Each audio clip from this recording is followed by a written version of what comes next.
Bueno, y para darle mayor profundidad a esta noticia nos acompaña nuestro periodista Alexander Gómez y Rafael Piñeros, profesor de la Universidad Externado y experto en política exterior. Bienvenidos. Muchas gracias por la invitación. Muchas gracias, Margarita. Claro que sí.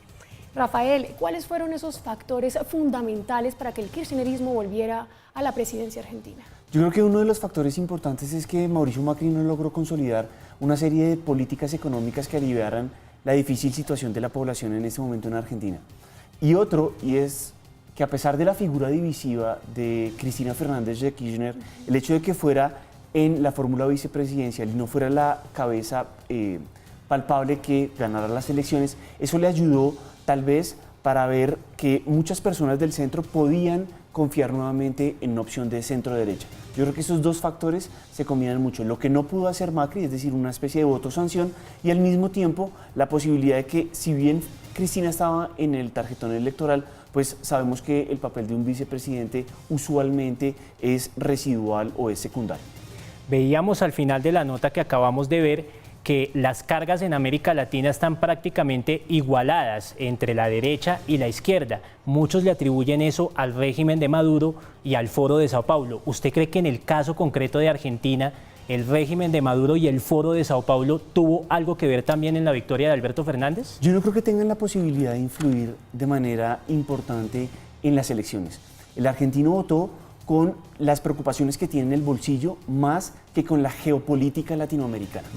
Yo creo que una medida también muy importante es que si usted revisa los discursos y las presentaciones de Alberto Fernández, se va a dar cuenta de que fue una persona muy pragmática, que nunca lo sacaron de su cajón de tampoco revelar específicamente qué era lo que iba a hacer.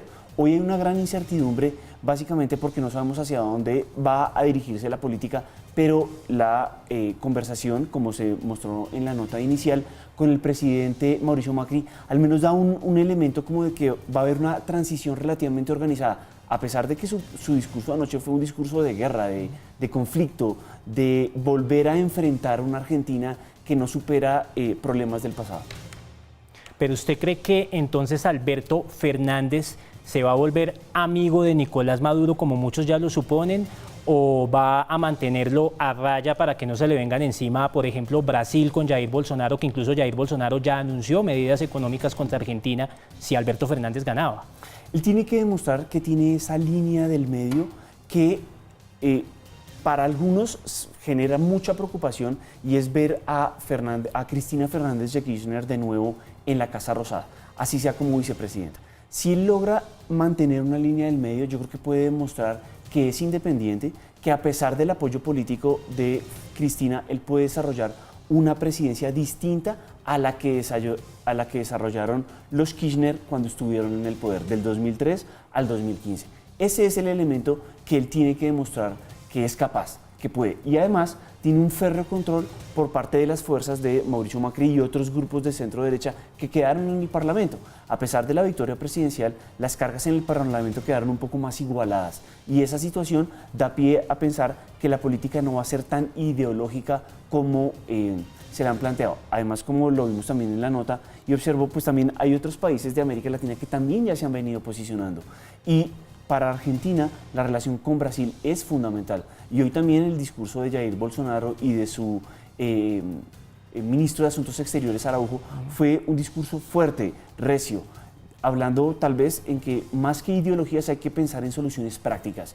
La declaración del canciller Araujo fue básicamente que el Mercosur se convirtió durante los años de Lula y de Kirchner en el poder en un buen foro de diálogo político, pero en muy pocas realizaciones económicas. Y ahí está, yo creo que una clave importante. Aquí venimos a hablar del libre comercio, aquí venimos a hablar de posibles acuerdos y de cómo darle un aire al Mercosur, que está un poco trabado y fracturado. Rafael, ¿y cuál va a ser ese reto fundamental que va a tener que enfrentar Alberto Fernández en este periodo de mandato? Listo, en primer lugar, yo creo que las negociaciones con el Fondo Monetario Internacional son un elemento fundamental. Argentina tiene una deuda que alcanza casi el 75% de su Producto Interno Bruto en este momento. Ese es un elemento decisivo. Los mercados están tensos, están nerviosos por la situación y cuál va a ser en realidad la política económica que va a desarrollar. Si va a desarrollar una política abierta a los mercados, que fue la que trató de desarrollar Mauricio Macri, que no le dio resultado, o una política proteccionista, una política que dificulte el libre comercio que fue la desarrollada por los Kirchner en el poder, con un elemento que agrava la situación, y es que los Kirchner nacionalizaron algunas industrias y eso asusta mucho a los mercados. Tal vez eso no lo quieren volver a ver. Rafael, Alex, muchísimas gracias por acompañarnos en esta mesa de trabajo.